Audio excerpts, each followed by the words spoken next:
Keep your vehicle running like new. Stop by A1 Automotive to get an honest rundown of what your vehicle needs or doesn't need. It's all part of their no pressure, no upsell environment. Find them online at a1cardoctors.com or stop in today right off Coliseum across from Tractor Supply. A1 Automotive.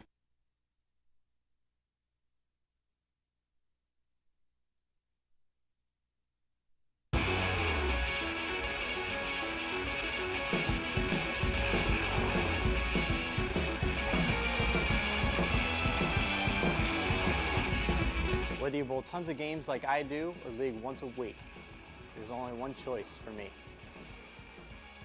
Get your pair of Big Four socks at a pro shop near you or online at bigfoursocks.com. Pinhead's Entertainment Center has it all.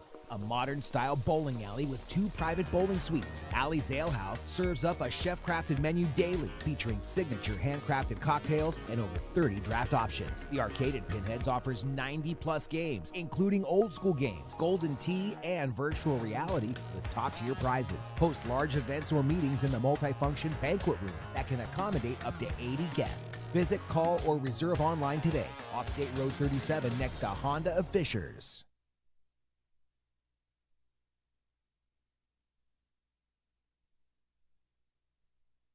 If you're ready to take your game to the next level, trust the guys with over 20 PBA Tour titles and RT Tour experience to improve your game. Ball layouts for the best feel and to maximize your game. The top names in bowling: Motive, Brunswick, Hammer, Radical, Storm, Roto Grip, and more in stock. Get tips and lessons from PBA stars Mike Devaney and Ronnie Russell. When you're ready to invest in your bowling game, go to RT Tour Experience with 2 locations, inside Pinheads and Fishers and All-Star Bowl in Indianapolis.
All right, good morning, everyone, and welcome to the beautiful Mike Aulby's Arrowhead Bowl, right, from Lafayette, Indiana, for the Indiana Scratch Classic here. Scott Gilmore, Mike Aulby, Chad Lester here in the broadcast booth this morning, and squad number 3, actually, of the event. They had 2 squads yesterday and made a cut. After those numbers, they have, I believe, 48 here this morning, and they do 1 and 5, so I believe they're taking 10 off of this squad, and they will move on to the match play portion of the event at around 1:30 this afternoon, 1:30, and thank you for watching here on your Sunday morning. Before we get started, we want to thank our sponsors who make these broadcasts possible. We want to thank the Brands of Brunswick. Make sure you go on their websites and check out all of the upcoming releases that they have. We want to also thank Pinheads, Bowling Center, and Fishers, Victory Lane, Tim Mack's Victory Lane Pro Shops, Mike Aulby's Arrowhead Bowl, RT Tour Experience, A1 Automotive, and Big Four Socks for making this broadcast possible. We hope you enjoy the qualifying here this morning, and then, boy, the fun stuff gets underway right after that, right? It's quick action after that. Yeah. Well, a lot of guys don't, I was one that, not a big fan of the qualifying part of it, but if you're lucky enough to get past it, the match play part is the best thing. Yeah, and it's easy to overlook because, you can't look ahead in an event like this, and the conditions are demanding, and, you've got to keep your head in it all the way through because it's a long day. Well, in typical Jeff Circle run events, they're going to be challenging, and exactly we're seeing some good scores, but we're seeing some not so good scores too as well. Well, it's easy to get lost real quick in a couple of missed spares or splits, and boy, it's tough to get those strikes back to save par. But Jeff does a good job. He's got a lot of experience, not only bowling on the lanes and being a state champion here in Indiana, but also from running the tournaments. And so we're in good hands with Jeff. He knows exactly what he's done. Nobody has the experience he has. All right, if you're joining us this morning, we thank you. And if you feel free to join us in the chat, feel free to ask any questions. We'll try to answer those. You can also ask Mike questions about anything.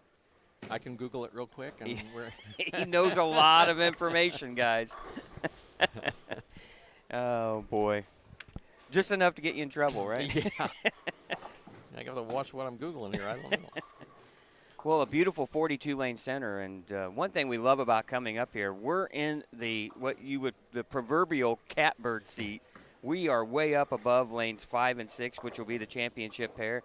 Beautiful, great setup. We always love coming here, Mike. You guys do a fantastic job hosting tournaments, and boy, the center looks great, and expanded game room. You got a lot going on here. A lot going on. Scott Devers back when all this first started, and Rube Harrington in the back. I mean, they created this, the professional look up here, and something we're proud of. And like I said, it's a lot of fun. You guys had nothing but experience and class, and I think it fits what Savage, bowling has done, and it just kind of melds together very well. And it's great seeing 48 entries this morning. That puts over us 160. Yeah, puts us over 160 so bowlers. You'd love to see us get to 200, but I think that we keep working at it. And let's face it, a lot of things in life happen, and sometimes the weekend doesn't always work for certain people. But hey, good crowd, a lot of great players, and I'm just looking out against the squad this morning. I mean, I'll tell you what, an interesting story is just these the shirts. I mean, there's a lot of personality into them. There's a lot of meaning to them. And, you just start watching, and it's like, wow, it's not like it used to be. It's like when you had your signature on their back. It's like, wow, they're stepping out. Look at that. But it's just amazing, some of the shirts. Yeah, it's amazing what they can do with them. When you look up and down, gentleman down here bowling that has a jersey that looks like the Black Panther outfit. I thought you were going to one that looked like the Chicago Bears. There's one down that looks like the Chicago Bears. Well, He's not having guts to wear that. Yeah, he's not having too much fun when it comes to football. No. About like us Purdue fans right now. Oh. But yeah, you see a lot of colors, and I think that's the one thing that I will say this: I thought the PBA did a very good job. There was a lot of people like all the jerseys, but it's really gotten the bowler involved in not only representing themselves, their likes, their interests, and they can display those right there on their jerseys. Yeah, it's twofold. It's kind of like brings it into the sport, and sporting in general. They have jerseys. Oh, yeah. Well, bowling's not a sport. No, jerseys are sports. So it's another one of those subtle opportunities to take advantage of that. But I think the personality that each individual bowler puts to it, and of course, the companies that make those, they've all kind of stepped in to allow that creativity. So it's really cool. Yeah. Cameras this morning, we're going to be on 3, 4, 5, 6. You're going to see 11, 12, 13, 14, and I believe we're down around 19 and 20 as well. We'll move the camera shots around so you can get an idea of everyone that's bowling this morning. A lot of good players here. Our good friend Mark Sullivan's down here bowling this morning. Mark joined us in the broadcast booth for the Senior Masters and thanked him for that. And always enjoy talking to Muggsy. One of the good ones. Yeah. One of the good ones. On and off the lanes. Yes, one of the good guys here in the state of Indiana. Hall of Famer, recent Hall of Famer. I believe he was nominated in 2021 class, I believe. So well-deserved. Yes. He's been around and has accomplished quite a bit in this sport. So a lot of good players here this morning. Purdue's well represented. Gene Perez is here in the squad this morning. Past champions that made it yesterday, T.J. Schmidt, Matt Sanders, who's won this event twice. Unfortunately, E.J. Tackett couldn't make the trip this year. E.J. won it back in 2021. He's doing a big clinic in Michigan this weekend with Sean Rash and Marshall Kent and Ronnie Russell and a bunch of those guys. Tom Smallwood, I believe, is there. Sean Rash, if I didn't say that before. Yeah, they do a good job of getting those out and around and creating a lot of opportunity in the offseason. I know Brent Boho bowled yesterday. I'm not sure. I don't know if he made the cut. He might have. He was a finalist here, I believe, last year.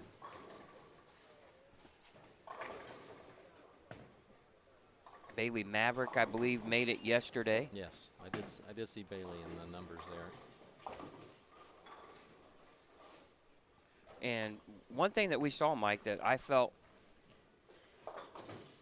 really tells you a lot about lane player, what have you, is a lot of guys throwing all over the place, really. And there wasn't a specific way of attacking this pattern yesterday for guys to have success. Jordan Gray bowled real well, and he was playing in around 25, swinging it out to about 10. Guys were playing up the lane with urethane, reactive resin. So yeah, I saw a few that there's definitely a hang spot there. Yeah, they've got to be careful. You got to, if you're going to open it up, you better not be wide open. Lots of strings yesterday. Saw a lot of strikes, a lot of 250 games, but then you see your 120 and 130 games. Right, so yeah. They were out there. You had to be careful. All right, gentlemen, you watched right there on your screen that just threw a strike. That's Corbin Snow. He's a bowler for Purdue University. They're off to a red-hot start here in their season. They won the Boilermaker Classic just last weekend right here in your center. Yeah, great finish for Purdue. That was awesome.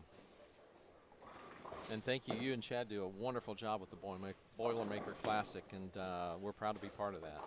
Well, and that's why I give you guys a ton of compliments on how you handle things. You know, as a proprietor, let's be honest. As a proprietor, it's difficult hosting a college tournament because you just have to turn your head to what goes on, right? What happened? Yeah. No. Well, you know, it's just, you know, when you see the cases of water and the tubs of snacks and food, sometimes you just. Yeah, you know, you don't host those. I mean, to lose money, but you don't host them knowing that you know it's going to happen and you understand it, and you know that's why we continue to host tournaments. I mean, we like to be a full-rounded center, whether it's it's for just fun and family fun and that, but also for the sports side of it. So we keep the hybrid going. You know. Yeah, it's not. We get it. You know, a big part of income and revenue for a bowling center is the snack bar and the bar in general. And it is difficult also for college teams. They bowl right through a meal, essentially. Right? Yeah, it's a long day. It's hard for them to. Yeah. You know, if everyone in here went to the snack bar, you'd almost be concerned for the safety of your employees. I'm on your side. You don't need to talk me out of it. But I agree. Yeah, but we feel excited to host it and honored to host it. So yeah, and you just see that whether it's junior gold or any of those. I mean, it's a challenge for the bowlers. I mean, back when if any tournament you would have bowled, I mean, the same way, even on a PBA tour, hey, I need something. Well, you got to go to the vending machine, or there was, you weren't bringing anything in. There was a couple centers they might have thrown you out if you did that. Well, and the nice thing too is, like in PBA stops for the players, they'll have their area where they have their snacks and things, and those are provided by the bowling center or the proprietor. So and that's now. Yeah. Back when I bowled, it was probably about 25-30% did that. You know, and the ones that kind of headed the whole way would be Royal Penn and Woodland Bowl in Indianapolis. I mean, they were the ones that really started all that, and really made they were proud of what they did there. Don Mitchell and Jim Doty and the whole Royal Penn group, but and it's moved on. You know, they continue to happen now because of that. Well, and you know, one thing, the players, they appreciate going back to certain centers, right? Yeah. Just the way they're taken care of and treated, right? Yeah, you know, ones you look forward to when you see the schedule, you know. Yeah. And well, and I think the thing that we get, you know, feedback from the Boilermaker Classic, from the coaches, they love coming here. I mean, beautiful facility. I've always said that, Mike, you have one of the nicest centers in the state of Indiana. And they love the space that you guys have. The amenities are first class, and you don't get that in every center. So, you know, they appreciate coming to nice facilities that can really handle all of the we're bowlers. fortunate here. Yeah, we're fortunate here because, you know, we didn't build it. So we bought it. It was built in '89, and thanks to, you know, Mike Summers and his group that built it this way with all this excess room, because like you said, that just doesn't happen, you know, and so we've been able to tap into that and do some other things and continue to look to do other things. So we walked into a good opportunity that was set up for us. So you know, we continue to look for ways to make it better, and but like I said, it's the tournament stuff is just, it's fun. I mean, you look forward to that, and hopefully you can be part of it. I mean, we're looking for, you know, hopefully one day we'll have a national tournament here. Yeah. So that's kind of what our next goal is, to try to see if we can break into that national arena. Well, the nice thing, this is the grassroots of things, right? I mean, you have local tournaments. This is the grassroots of bowling, and we're guys that are a little bit above league play that want to, you know, that are talented, that want to expand on those talents, and so it's really, it's a cool way of really seeing how the sport develops. The more people you have, the more comfortable you feel, because you never know where the game is going. And yeah, I agree, and it's exciting to see the amount of people who still want to bowl competitively, because there, you know, as you know, within the industry, there's a big push for its families, you know, which is fine. I mean, we want that as well. But we don't want to see the competitive side go away, you know. So it, you know, you look back in the 70s, you know, I mean, league bowling was probably 80% of your business, you know, now it's 50-50 or less, you know. So, so you got to continue to find ways to make it work for everyone. all right, we're about halfway through game number 1 here of 4.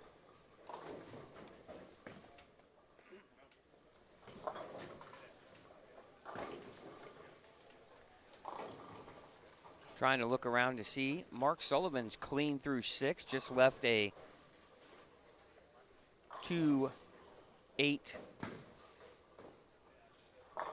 Now, this is the one after practice. These guys had practice, so, you know, when they make the move, that'll be the interesting watch the first and second frame when they make that move. Well, you're really thinking as a player, as you probably, when you bowled on the tour, is you really wanted to get that first game, because that's where you've broken the lanes down kind of a little bit how you want.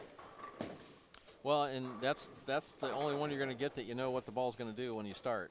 Hopefully, if you don't, it's a long day. It was a rough day of practice, yeah, right? A long day. But, so you hopefully that's one you want to take advantage of. And Mark missed the 2-8 in the 7th, his first open frame. He's got 133. Couple of strings here. We had a 5-bagger here on 3 and 4, but sandwiched by a couple of opens here at Darius Reese. That was the one thing, is you just didn't want to give up the spares when you could strike. Well, as you work so hard on trying to find a ball that's going to get you to the pocket, and then sometimes those spares get away from you, you know, and it's tough not to get distracted. Well, he made that spare. That was a tough one, 3-6-10. Well, you know, here's the thing that, you know, like Chad and I were talking about the Boilermaker Classic. You looked on the men's side and walked up and down. We had, I can't remember we had 32 teams total, but I don't know how many exactly on the men's side we had. But go ahead, Chad. You want to chime in? Yeah, 13 men total, and 10 women varsity. That's just on the varsity side. Yeah, then you have JV and Yeah. But it was amazing. I'm going to say 75% were two-handed. Oh, really? Yeah. Wow.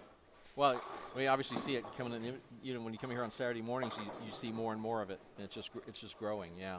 Which you can understand it. I mean, if you can do that and you can make that work, you I think your high end's a little higher. You know, your competitive side can be. Well, you know, I was talking to a young man that bowls on my son's high school team, and of course my kid's one-handed. I asked him before he wanted to start, I said, do you want to bowl two-handed or do you want to bowl one-handed? And he chose one-handed. And, you know, talking to them, for them about bowling two-handed, it's more fun for them. They like to see the ball hook a lot, right? And then when it hits the pins, well, they can make pins scatter, you know, with all that power. Yeah. They throw them around like duck pins. Yeah, they're bouncing back and forth. And yeah, I totally understand that for sure. I mean, shoot, even when I was a kid, we did it with a 6-pound ball because we didn't even think about doing it with, you know, anything heavier than that. You know, and you know, they would definitely hook the lane and all that, and it was all about seeing it hook. I agree. That's what we used to do a long time ago when the lanes kind of shut down. We could turn on a few pair and you bowl for money, you know, little pot games with a 6 or an 8-pound ball, you know. And that was during the youth leagues? No. I was going to say we were going to have to go back and get your records expunged. You know, well, here's the thing. They didn't have all this cool stuff for kids like they do now for when we bowled. No, you're right. And, you know, as soon as I was old enough, like 18, I went to adult leagues. Yeah. There wasn't anything to bowl. Nothing in between, Yeah.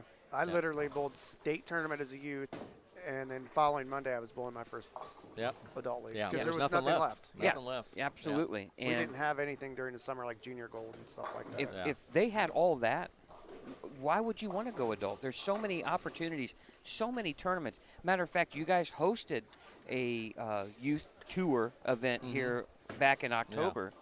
And matter of fact, the gentleman that runs that is going to be running the Indiana High School State Finals. And we met with him. And it's just amazing the number of kids from Michigan, Ohio that made the trip here to your center. Yeah. It's just fantastic. Yeah, back in the days when I bowled youth leagues, I mean, you bowled the, YBA, which was the proprietors sanctioning group, but also I bowled in a place that they sanctioned AJBC too, so I got to bowl both state tournaments, both city tournaments, so at least that's what I was trying to do, is find something to bowl more and more, which is, the same thought. Did they have these nice machine pen setters when you bowled youth, or did you have someone? No, they had, it was a little slower because, the kids couldn't grab enough pins in one hand like the adults could. I watch videos of, they show people bowling back in those days, and, the kids, their feet are hanging over the edge. And it's wild to think how it used to be, and they'd have to grab the ball. Concentration was very important unless you want to get hit by a pin and break your leg or something. Oh, absolutely. Yeah. And how many kids it took to do that. Could you imagine having like you guys have on Tuesdays, you got 40 lanes going. I can't find enough employees now to, be a porter, so I'm not sure about that. Because I'm assuming 2 kids would handle a couple of pairs, right? And yeah. So well, you talk about working hard. If you're looking for a job, come to Mike Aulby's Arrowhead Bowl. We definitely could use some more help. They got paid really well to do that. Yeah, and tips. Yeah. Especially if the guy bowled good that night. Yeah. Hey, move that pin over just a skosh. Well, or they come down to get the ball, and it's like, oops, sorry, my foot knocked out that corner pin. All right, game 1 wrapping up here. You're watching the Indiana Scratch Classic here from Mike Aulby's Arrowhead Bowl, Lafayette, Indiana. Scott Gilmore, Mike Aulby, and Chad Lester here in the broadcast booth. Got some deadwood on lane 4. Again, want to thank our sponsors this weekend and all of our Indiana State USBC events. Big 4 Socks, Mike Aulby's Arrowhead Bowl, RT Tour Experience, A1 Automotive, Tim Mack's Victory Lane Pro Shops, Pinheads, Bowling and Entertainment, and the Brands of Brunswick. Want to thank those sponsors for making this possible.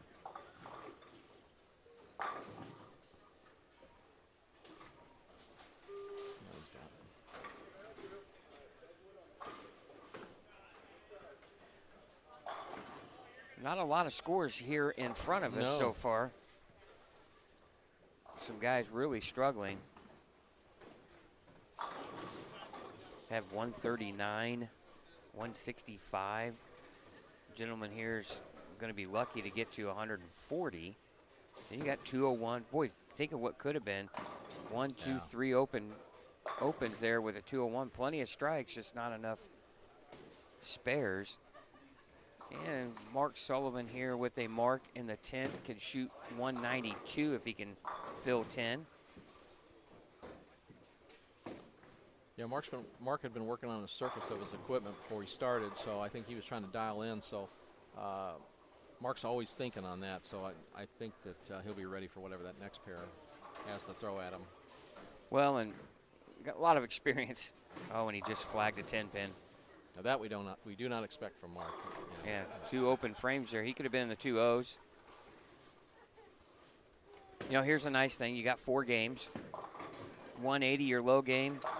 You know, you got to figure out. You can shoot what we always say, pop a 230 or 40 game in there somewhere. Huge, yeah.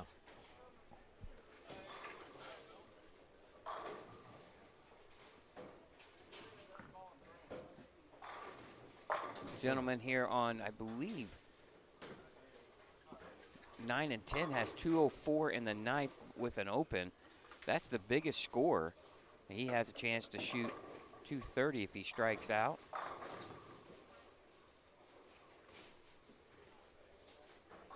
It's the biggest game I see right now here in front of us. Of course, we are limited sight. Yeah, it's not good to begin with. That's where I was going.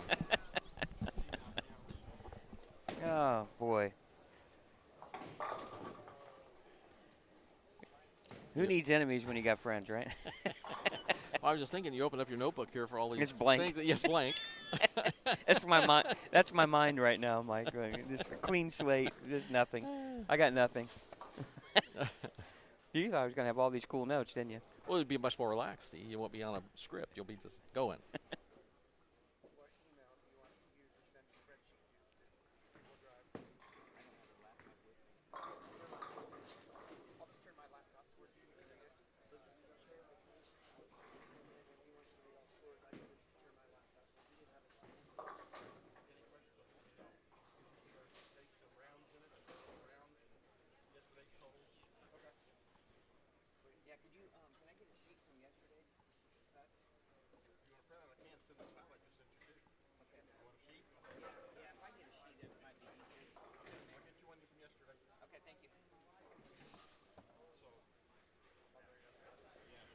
All right, now you got guys moving, and one thing Jeff does a great job with is a guy could start on 3 and 4, and he's going to finish all the way down on the other end of the house.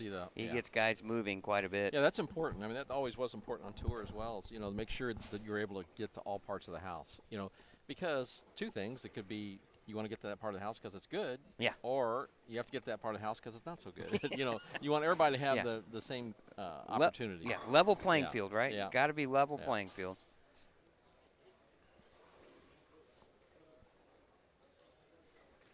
All right, 2-0. Looks like a gentleman's going to get to 230 here on 9 and 10.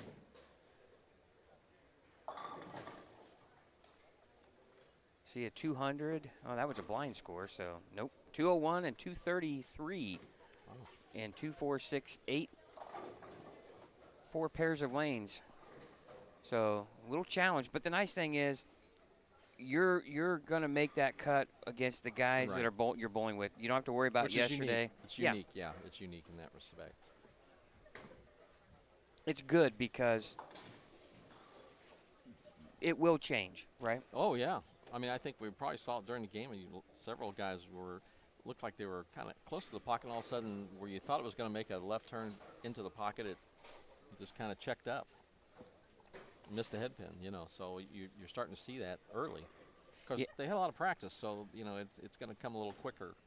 Well, and as you know, the more you strip and oil, the pattern's going to change. You can't get it off 100% unless you double strip, and you just don't have time to do that. So it's going to change a little bit, but not a big deal, though. No. It's not. You're not going to see. You should be ready for it. Yeah, you're not going to see something totally different than yesterday, but.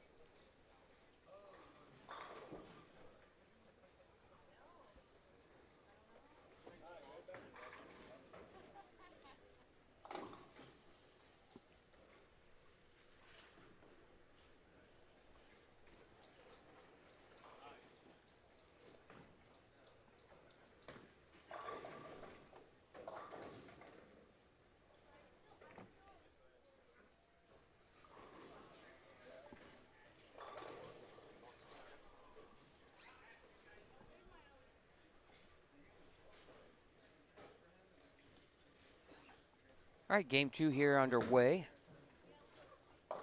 One thing different about the Scratch Classic than the State Masters, Indiana Masters, is the match play portion of it. Masters head-to-head matches. The eliminator style format, and some guys, I like the eliminator style format. You know, you're guaranteed to get 2 games, and you're against the whole field, and you cut so many. So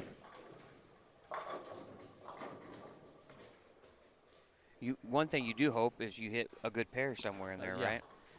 I mean, that could be the only negative, but I think for the most part, I like the format.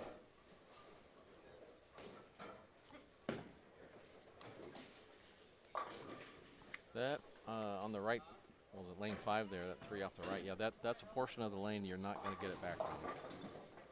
Yeah, you get it out near the gutter. Yeah. Late. Yeah, it's just not coming back.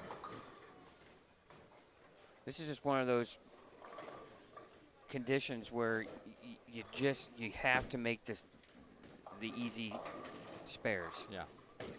You're not gonna, you know, if you string a bunch of strikes, great. Don't count on it. Yeah. Yeah, it's just shot by shot. You know, once it's out of your hand, it's history. Move on to the next one. Right. Good or bad.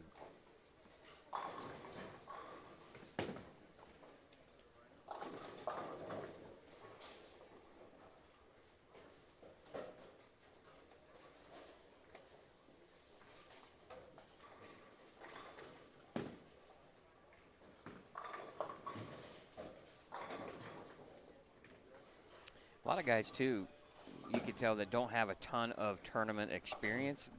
They have a tendency to play the lanes like they do at home. And, you know, on a house pattern, you do have a lot of forgiveness there on the outside part of the lane. And usually on these patterns, you don't.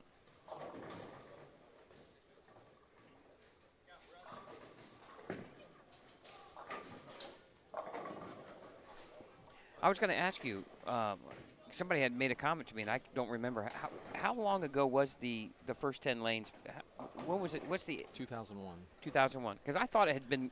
Yeah, almost 23 years.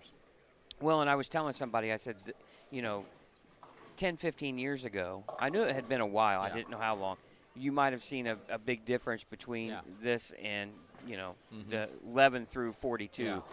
I don't think you see that difference as much anymore. You're starting to get a lot of play on these. Yeah, there's been a lot of play. And, you know, most centers you're going to find that, you know, because most of the play, especially during open play, most of the play is done in the middle because everybody wants to be in the middle, you know. So, and that's why you would see the outside ends on any bowling center usually getting less play. But, yeah, these were new in 2001.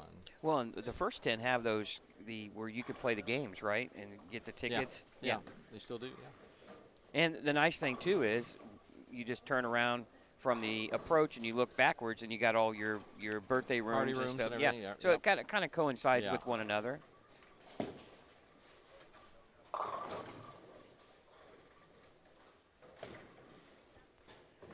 Or your game room expansion, very nice.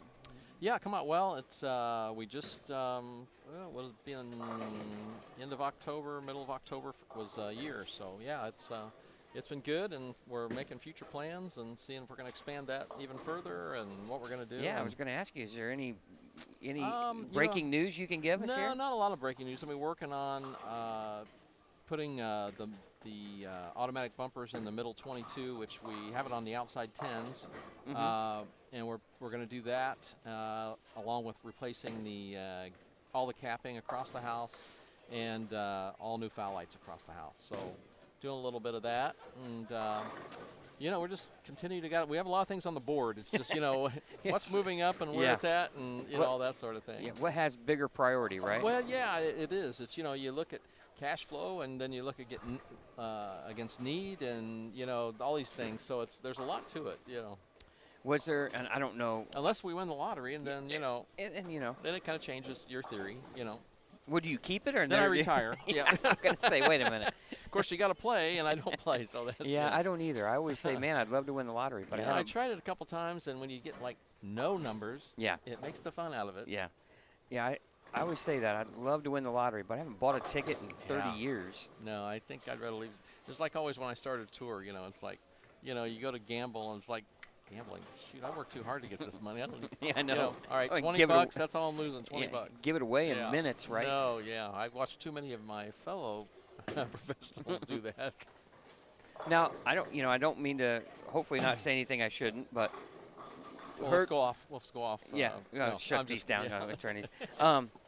Now, is it possibly true that you might be expanding the game room into where the pro shop is and moving that? Oh, I think we've had discussions of that. There's a lot of merit to that.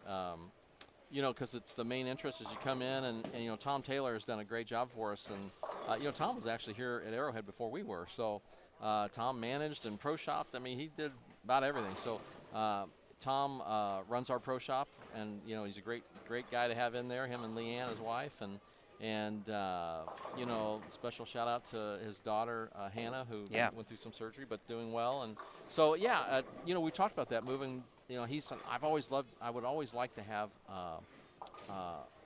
his shop on the concourse. On the concourse, yeah, where he could look out into the lanes and all that sort of thing. So it could be a plus. So and then we could have an entrance to where the game room either entrance you come into, you'd be able to go straight through, and we could add another probably 6 to 10 games depending on what they are, and so there's a lot of thought to that. There's some work to that, so moving things around and that, but it's definitely on the board, closer to the top, but Well, let's face it, Tom has done a phenomenal business. Oh, he does. Yeah. For a long time. Yeah. And and obviously when he says he would love to have this or that, it that makes it easier. Well, yeah. And Tom continues to stay up on what's the latest and greatest and the knowledge, and he was here from 7:30 in the morning yesterday till 8:30 or 9 at night last night. So he just him and Leanne just very accommodating. They put the time in, yeah. So we're very fortunate to have them, and but it's definitely a thought, because it makes sense in both directions. Yeah.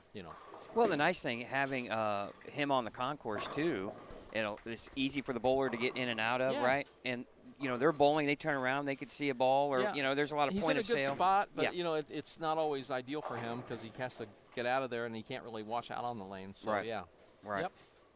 Absolutely. Well, that would be, and I'm just always curious what you guys always tend to stay up on things, and it's always carpeting and all that stuff, and you look a little bit at everything. You always redoing the kitchen. I mean, there's those type of things. It's never ending, isn't it? No, it isn't. It's kind of like the road work of Indiana. It's like they're constantly working on every road every day of the week, right? You can't take another route just to find one that doesn't have it because they got you one way or the other. I always thought to myself, I'd love to be the company that owns all the cones and barrels, right? Yeah, no kidding. Because there is a boatload of them. They must get them easy enough because they certainly leave them all over the place. Yes. And those concrete medians that they have to put in, and the miles of those, and you think how long it took them to set all that up. Oh, yeah. Yeah. I'm sure there's a lot more to it than I understand. Yeah, we'll stick to the bowling business, though, right? Yeah, there's a lot more to that I should understand, too. All right, well, hopefully we'll get some results here after game one shortly. Takes a little while to go down and around and collect all the scores and get those printed up, but we'll go over some scores from yesterday. Ryan Burton, the defending champion, off to a red-hot start yesterday, shooting 258, 246, 231 his first 3 games. Kind of ran into a little bit of a rough pair in game 4, but still managed 186 to shoot 921 for 4 plus 121. So there is not a hotter bowler right now. The last 2 college tournaments he's bowled, he's won both of those. So he's coming in red hot and looking to defend his title. But then, boy, you look just down below him, and you got Bailey Maverick at plus 119 and Zach Weidman, who bowled really well, too. Very consistent. Very solid, yeah. 223, 247, 211, 216 for a plus 97. Brandon Coombs struggled his first squad, came back and bowled the 431, and then got off to a red-hot start, shooting 266, and then just kind of stayed the course for plus 96. I always felt like, too, if you could shoot that big game, boy, you talk about, you don't want to relax too much, but it kind of loosens that arm swing up a little bit there. But other notable bowlers, some Lafayette guys right in there. Jacob Lewis, Lafayette bowler. He's been bowling some regional stuff, and it's done quite well. He went plus 83. Tim Logan, plus 71. He had the 205 triplicate to finish his set out, but started out with 256. Jordan Gray, the coach of Marion University, very good. Had a solid finish, was plus 79 his last two to get to plus 70. So a lot of guys right there. Matt Sanders struggled game one, found something late, shoots plus 40. He was 80 over. Cameron Clark, plus 33. Brent Boho was in the finals last year, plus 33. TJ Schmidt, a past champion. He kind of struggled a little bit early. He said he hit a really good pair and took advantage of it. Shot 251. And you look at his scores, 191, 193, 187. And he shoots 251 plus 22, but enough to get in. So a lot of good players in there. You like the potential that you can shoot that big game. It's out there. You just have to, if you're just kind of on the bottom tier of just shooting just enough to get in, and your high game's 210 or 220. But yeah, if you've had a 250, 260, then it's there somewhere. So you've got that opportunity. Right.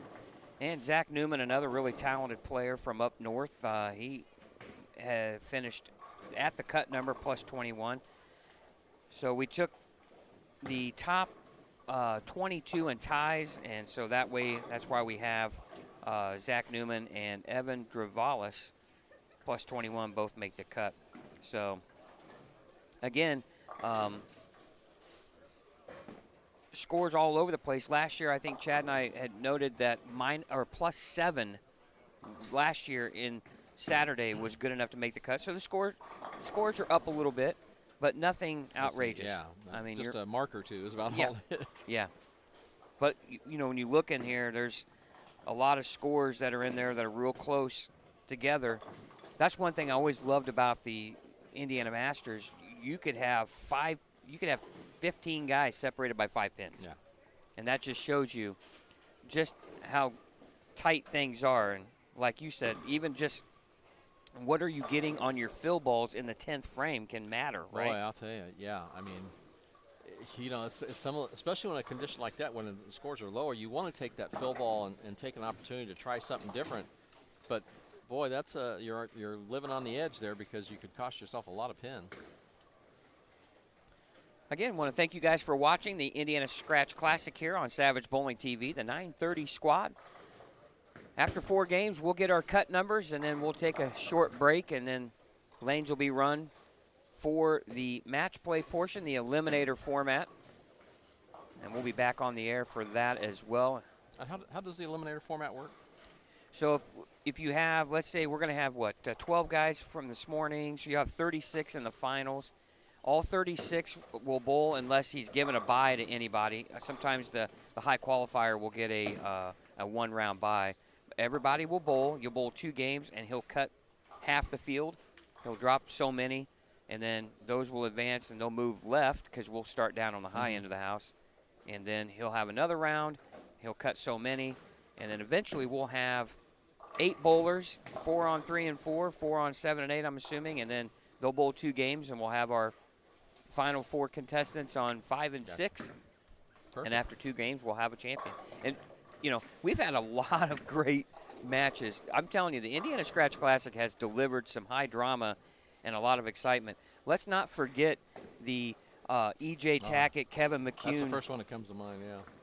And the number of high-quality players that have made the finals here. And, of course, Kevin McCune had a chance to win that, didn't. And remember how excited. Yeah. E.J. has won. He's won every big tournament the PBA has offered, right? Yep. And how excited he was to win.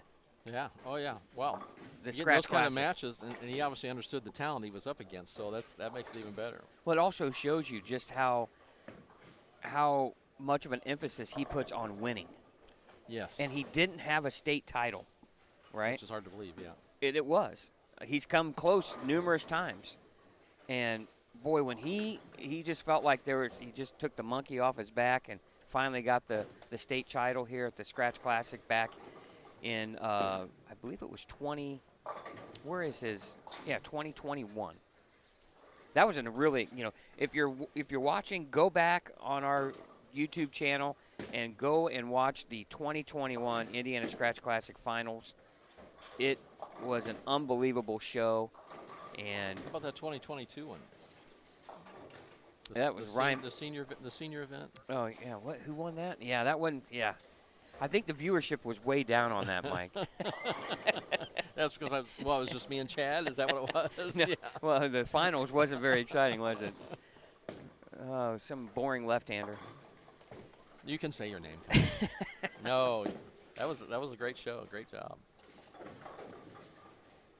Yeah, if you're in the chat, feel free to pop on and ask questions. Tell us where you're watching from. We'd love to hear from you. Because you moved your clocks back, so yeah. we all know. You know, you're up. You thought you were up at 8 o'clock. It was really 7. So unless you've fallen back to sleep, I'm stopping to get a sandwich at 6:30 in the morning, and I'm like, well, it's 7:30. My internal clock was. That's why I looked at 4 o'clock. I thought, oh, it's really 5 for me, but that's okay. Hi, Stephanie. Thanks for watching. I hope everyone's doing well down south.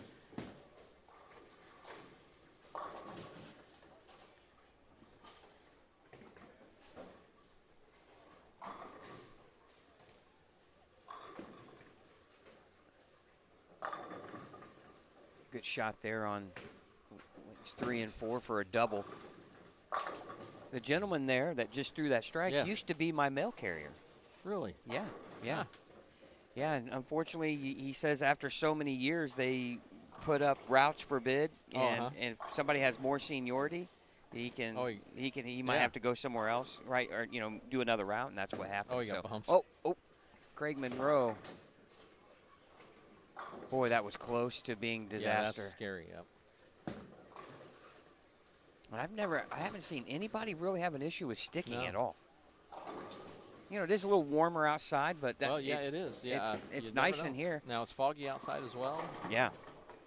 Quite the fog here. Yeah. Yeah. Finally, you can see all the way to Teal Road from here now. Oh yeah, the sun's come out and knocked it down.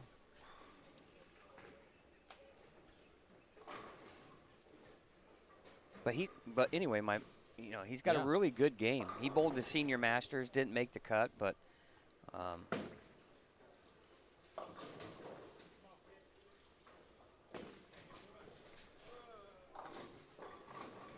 I keep making the comment, and I did yesterday. I love these. I love the jerseys, especially when they put their name on the back. Yeah. Because if you're not quite familiar with someone, you can cheat and you know their name, right? Yeah.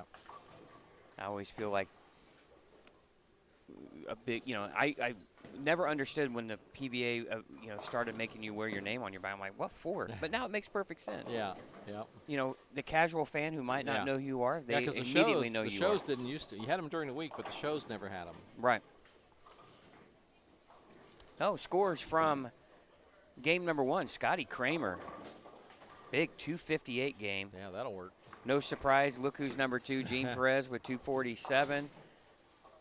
David Watkins, 233. Connor Carr, 233. Scott Dillion in 5th with 231.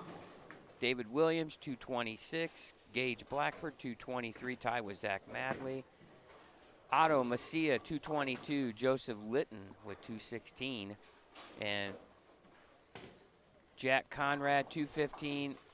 Isaac Irwin, 215, and Ryan Sidney all tied there for 11th, 12th, and 13th at 215. So right now you're cut plus 15 after 1. A lot of guys pretty close.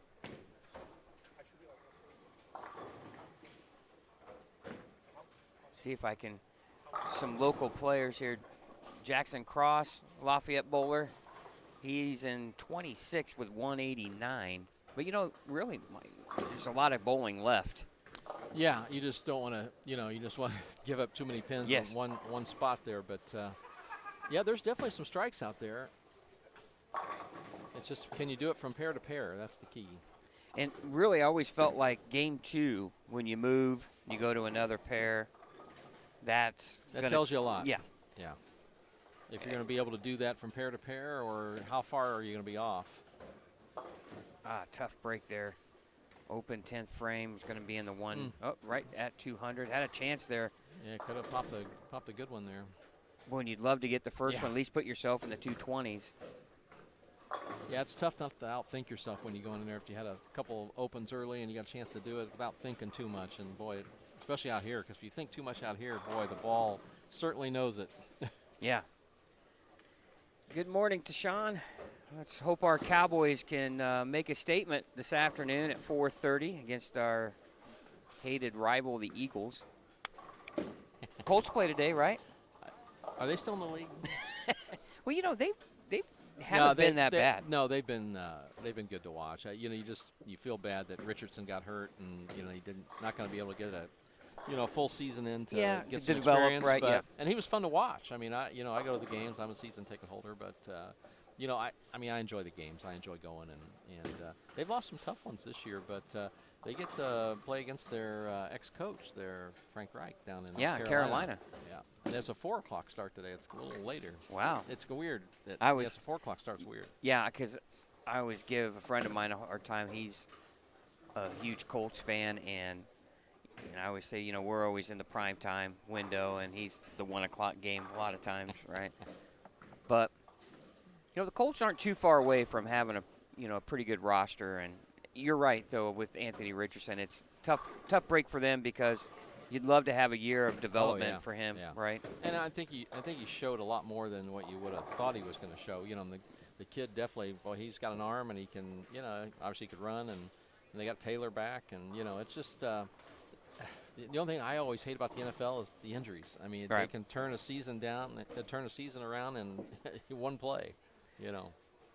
Yeah, we're looking at scores here from game 1 to game 2. 246 in front of us, 200, 204, 216, 200, 201, 203. So. And that's making a move after a game with practice. Yeah.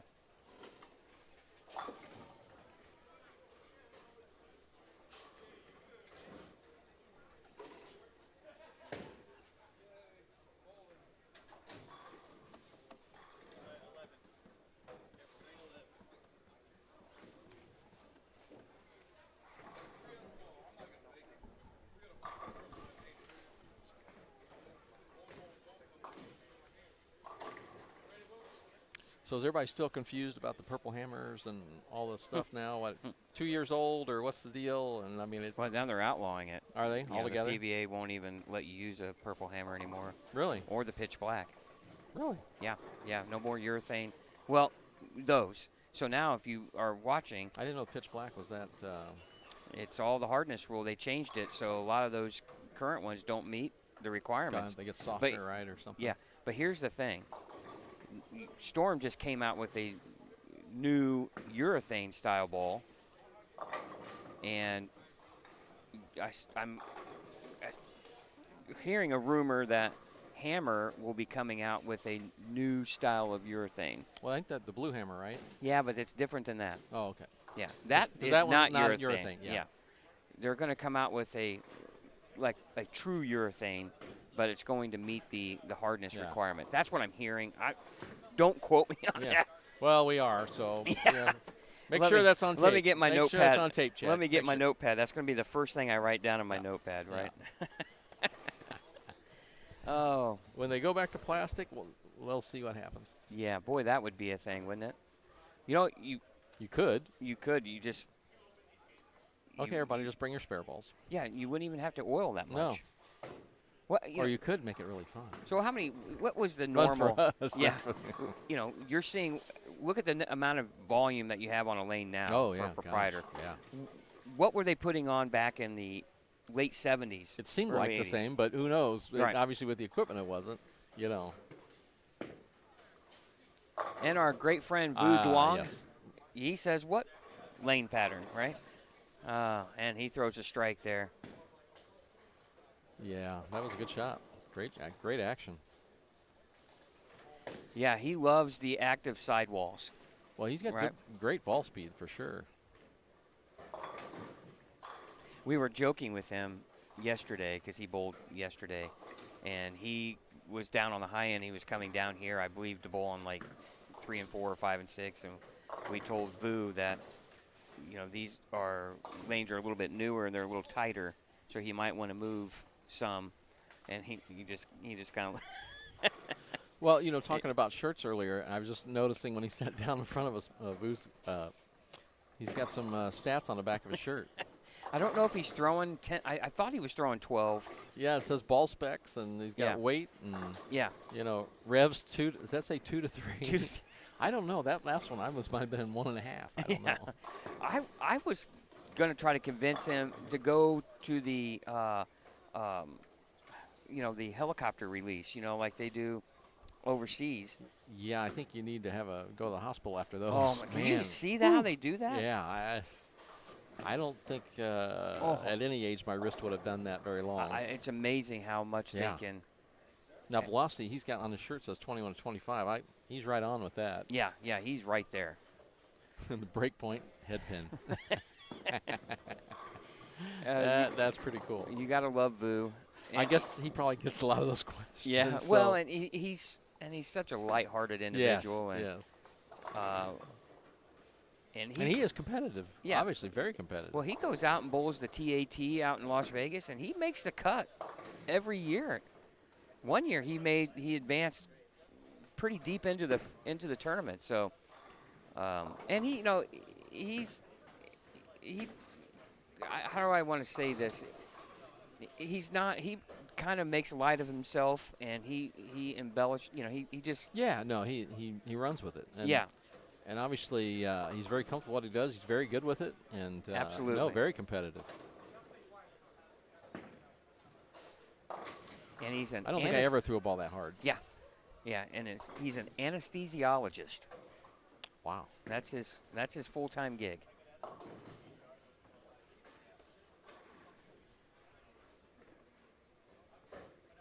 So if you ever go in for surgery, you know if I see him, I'm in good hands. Yeah, you might see him as the one that says, "Okay, I challenge you to count to 3 before you're out." Oh, you're not? Oh, too bad. Yeah, when you wake up 5 minutes later. Wait a minute. Yeah. Oh, my goodness.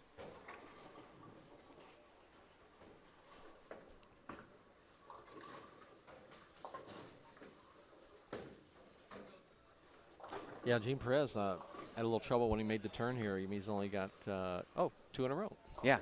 Gene he just everywhere he bowls in all these tournaments. I mean, he is in contention. And Gene, just a phenomenal game, phenomenal guy, and does a great job. He posts those on Facebook. Hey, what is there to bowl today? Yeah, always looking for something. Yeah. Well, that's his job. Ooh, good shot though. Good shot. I spoke too soon.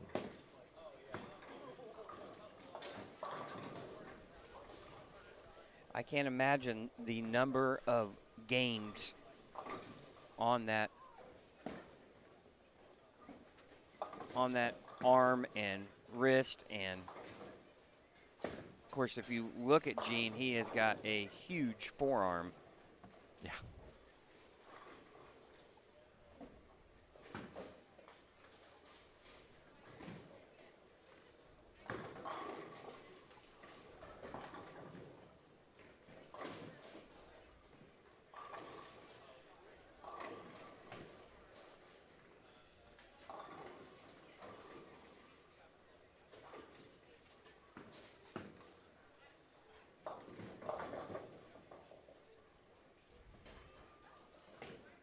Boy, this is when you make that move and that turn from one end of the house to the next.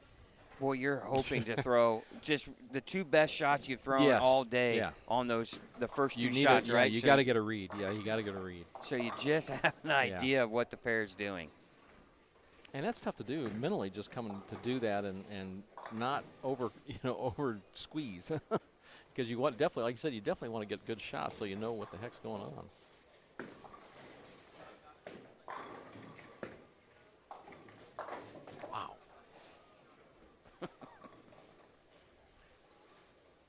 And he looks like, it's no big deal. Yeah, I mean. As my arm is halfway down the lane. I was going to say, wasn't able to get out of bed without popping and cracking and,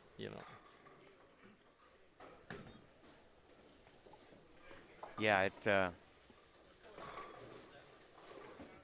you would think that the shoulder would. I'd have to exercise the shoulder and probably have. But he uses the full approach. I mean, yeah. He's the full approach. A lot of the legs are into it. Yeah. I would be using BioFreeze on a regular basis.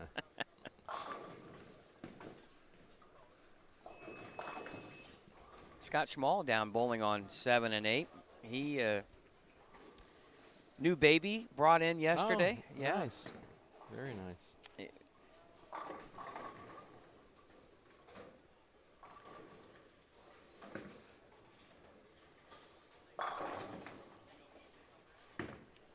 Joseph Linton Jr., that'll work. More up the lane. Yeah, the two-handers are smoother and smoother. You know, they just, you know, it's not a lot of effort and just great reaction, great revolutions, and at least the ones right in front of us here are very nice. Well, you know, it's going to be interesting to see, like even on the tour with the really good two-handers, what they will look like when they're on the senior tour, Yeah. and can they maintain? Because your body just doesn't want to do what it can do in your 20s and 30s, right? And you know, if you look back to when there was some difference from the one-handed, I mean, Mike Miller, you know, went to the, you know, basically the two fingers, no thumb, and, you know, held it down, and, you know, he went from, you know, a casher to, you know, won the national championship, and but then became stress fractures, you know, in the forearms, and so things like that, you know, changed. You know, it just you look at Rick Steelsmith, who came out with a big power player, but, you know, kind of had a closed shoulder, and then all of a sudden he's got a torn rotator cuff, and, you know, so you just wonder, yeah, if that. But so far, obviously, Jason Belmonte's been out there, what, I don't know how many years now, but plenty of years doing the same thing and hasn't seemed to miss a beat. So, but I still think it's all about, you know, being natural and smooth. It's if you kind of get that some sort of out of natural motion, then the body's not going to let you do that very long. Right, right. That's why I was working with one of the kids that bowls on the Harrison team about the arm swing. He's two-handed, but he's got a real unusual arm swing, and he brings the ball way up high and tucks it under his right arm, almost like an inside-out swing. And for more momentum, you think? Or is well, that I don't. I think it's just a hitch. Mm-hmm. And yeah. I said, you know, listen, you watch videos of Belmonte and Troop and all these really good two-handers, Simonson, and they just are like rocking a baby off to the side. That it's a pretty straight swing, and I think you're going to have to figure out how to get to that point if you really want to grow your game to another level. Because you look at the top two-handers, and there's no unusual movement in those games at all. Very smooth, and they can project the lane about any angle they want.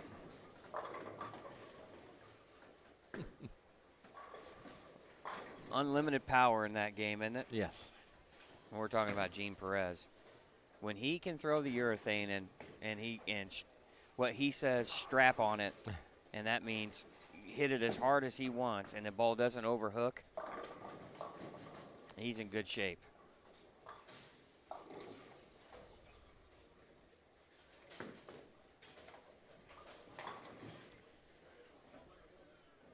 All right. Game 3 here. Most of them are into the 4th, 5th frames of 4-game qualifier here. We'll take the top 12 into the Eliminator Finals. That will start somewhere around, I believe, 1:30 or 1:30, somewhere around that time frame. Games go by pretty fast. Most of these pairs only have 3 to a pair. And as you know, when you have 3 on a pair, you're up nonstop, it seems like. Ooh. That's where Vu can struggle a little bit if he doesn't get that Wally, the head pin coming off the wall and taking out the 5 and the 10. He can leave some of those. Yeah, his ball speed is obviously very strong. So, yeah, the pins are flying, but sometimes they create the wrong angles.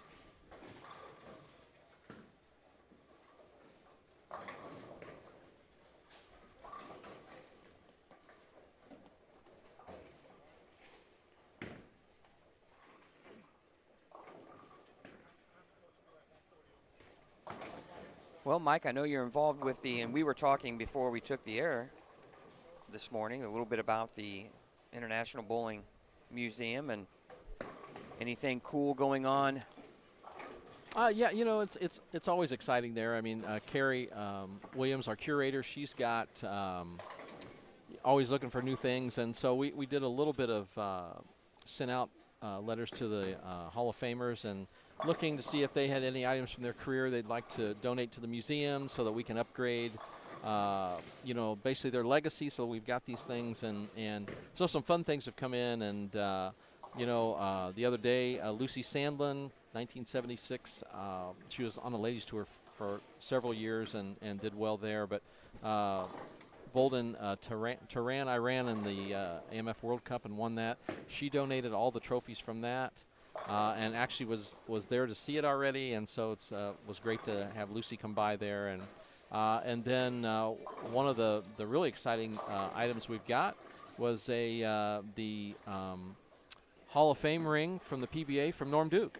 Norm Duke sent Nice. that in and donated that to the museum, and so very excited about that. And there's a lot of other great things which we'll get out and make some, you know, probably announcements here and there. And it's always neat to show the pictures on our website and things like that. So, you know, one thing about the museum too, we continue to work on our Heritage Vault.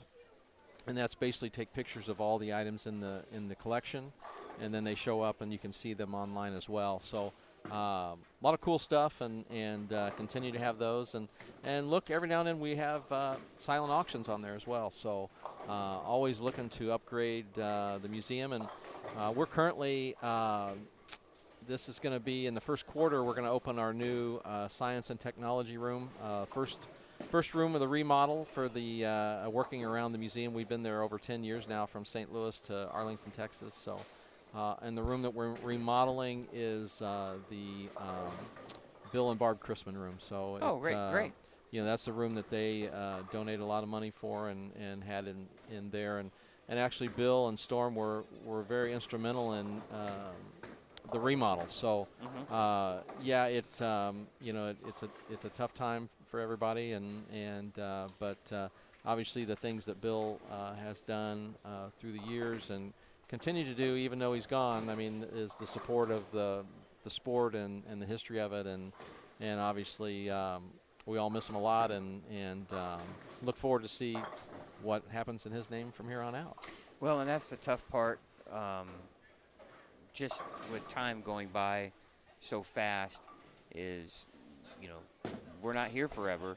No, yeah. And you just always want to make sure you take advantage of those times when people are here. And obviously, Bill, a huge supporter and promoter of the sport of bowling, has done so much to promote not only professional, but you all go all the way down to the youth ranks. And Storm has been involved in something, and definitely a major loss for the sport. And I know he'll be missed by everyone that knew him. Yeah, no, I was fortunate to bowl doubles with Bill in the USBC Open Championships, and a lot of fun. Great competitor, Bill. Just, you know, our group, we would go out there as our group. We have about 10 guys that go, and just always fun. It's just relaxing, the stories, and so we'll miss that a lot. And Bill, actually, you know, he's been on the board for the museum since the early 2000s, and you know, he was a big collector himself, and so there was always this nice collection out in Omaha, Nebraska, and they were getting ready to possibly sell that off, and Bill saved it. He went out and bought it all, and they added on to Storm's office complex there. I haven't seen it, but J.C. Kramer, who was one of the owners of that, had been working with Bill and about moving it there, and it's all been moved there, and now J.C.'s in charge of putting it back together, and they have over 1,000 bowling balls pre-1990, and they're all brand new. No holes, all brand new. And so Bill was excited about that, and they were getting there, and so J.C. is going to finish it. And, you know, the Storm, obviously, the Storm group, you know, continues to lead by Bill's vision. So, yeah, it's a tough loss, and miss him greatly. But the things he's done will continue on. Yeah. Well past any of us. You know, that's going to be a lengthy legacy he's going to to leave. Yeah. And and Barb is the CEO now. His wife Barb, and she loves the sport as much as Bill, and so you know, we all feel for her and her family, but she knows she's got no time not to, you know. She has to pick up where Bill was going, and she knows that, and so we all feel for Storm and Barb and the Chrisman family. Well, Bill is someone you just never replace. Yeah. I mean, you have those people that are just so unique, and Bill was one of those. And you know, you think about it, here this guy creates this company when Ebonite and AMF and all these Brunswick were the mainstays, right? Columbia 300. How can you get in the sport when these companies are so far ahead of you, right? And boy, did he build something phenomenal. from scratch into an empire. You know, the innovative way, obviously they do bowling balls and that, but the innovative way they use social media and the youth and the staff he has who and we're talking worldwide here. So, you know, it's just, they knew what to do and continue to do it. And, you know, I never worked for Storm, but, you know, obviously it certainly is a place that it's a family. So, they continue to do very well. And you know, they're one of the strongest companies in the industry. All right, we're just about done here with game number 3, going by very quick. Hopefully we'll have game 2 updates here pretty soon.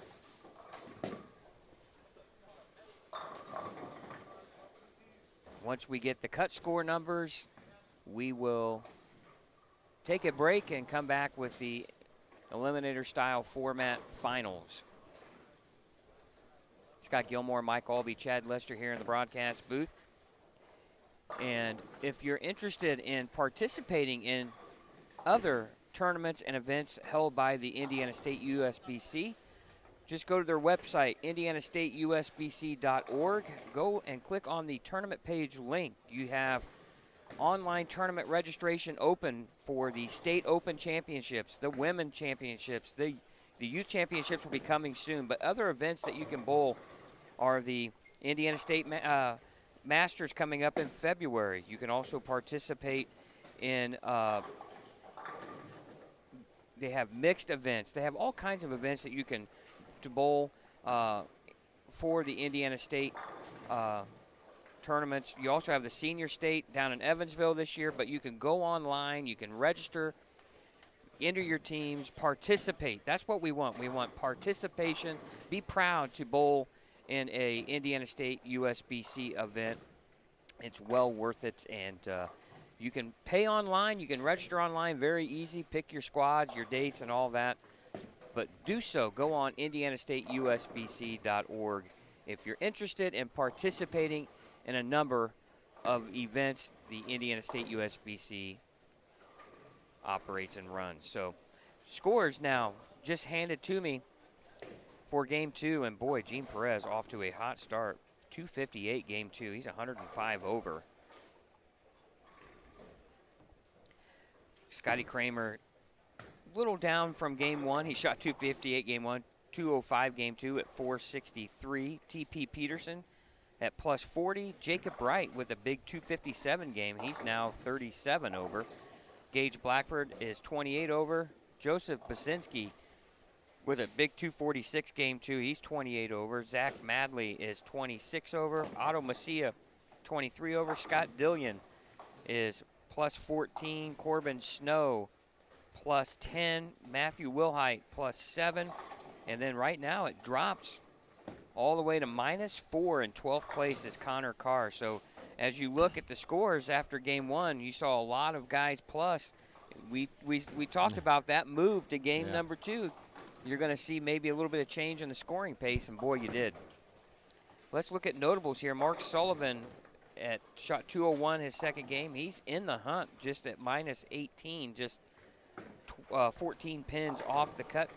Scott Schmall at minus 16, and he just shot 232, so he's going to go from minus 16 to plus 16, just like that. So look for him to make a move up the standings. Other notable players that we're looking at, Billy Hibbard shot 211 game 2. He's trying to make that march up the leaderboard after struggling with game 1 at 165.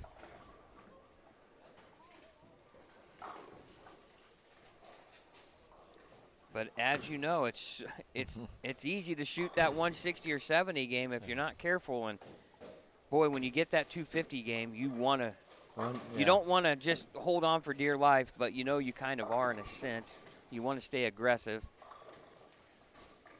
Yeah, playing safe is going to get you in a lot of trouble.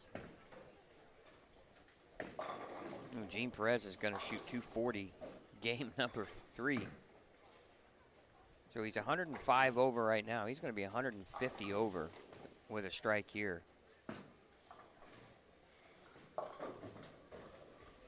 And, you know, we talk about it every time he enters an event that he's got a chance to win. And he's one of them you know you're going to have to go through. Well, yeah, he's showing that already for sure. Yep. Well, and boy, Ryan Burton, Gene Perez head-to-head match would be one really interesting to, because both of them, you know, Ryan Burton two-handed. Yeah. He's two-handed left-hander. Gene Perez obviously left-handed. Gene with a ton of power for one-hander, and Ryan Burton with a ton of power with two hands. And they're going to play the same part of the lane. And yeah, it wouldn't be a surprise to see that, but boy, there's a long ways to go.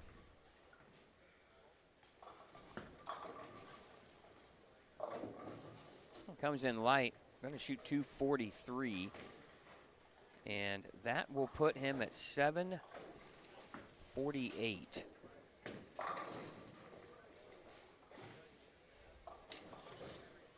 Other scores around here, 232 by Scott Schmall. Scoring pace coming down here on this round in front of us. Not a lot of big games, no. 150, 170, 170. Yeah, nothing like the first two. No, and this is the game, too, you're thinking, you know, you look at bowlers like Mark Sullivan, who's just a handful of pins outside of that number, where you really have to get one here in this game 3. You don't want to put all the pressure on yourself in game 4. Well, you wonder if the pairs down here, I mean, it wasn't, you know, you had 2 games up on the other end of the house, and all of a sudden maybe you saw a consistent pattern or something that was close to that, and you come down here and it's not what you're thinking. Right. You know. Right. And they just didn't make the move. Then you've got that issue, did I throw it good? Is the lane, you know, which can make it really brutal. Boy, and the other thing, too, is let's say, you know, you're coming off and you're plus 20 or 30 and you're going to your last game and you hit a pair and you look at the scoreboard and there's 160, 150, and 160. Yeah, it's over 40. And then you're thinking to yourself, ooh. Yeah. You know. Yeah, that's one thing you don't want to. Yeah. It's tough not to see that. Yeah. You don't want to come in with an assumption of what the pair is like, because you just never know where those talk bowlers yourself were. into something that may not be there. Yeah. But boy, you know, when you're right in the thick of things and you go to your last pair and you see 3 guys shoot 200, then you're like, okay, this. Yeah, you know, must be. Yeah. You don't. It's predictable. Hard to, you don't want to have that preconceived notion, but boy, you feel a lot better when you look at the scores and they're all big. Oh yeah. And then they tell you they were all left-handed and you're right-handed. Surprise. Or vice versa, yeah, right? Surprise. But I assume by now they know who they're following. Yeah. Pretty good idea. Should have, yeah.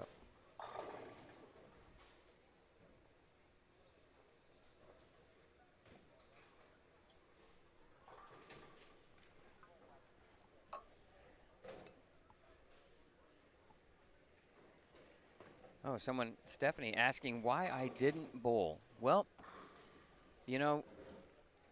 Thank you, Stephanie. You're correct. Yeah. Why? Yeah. Well, no, it's, you know, I have other responsibilities, right?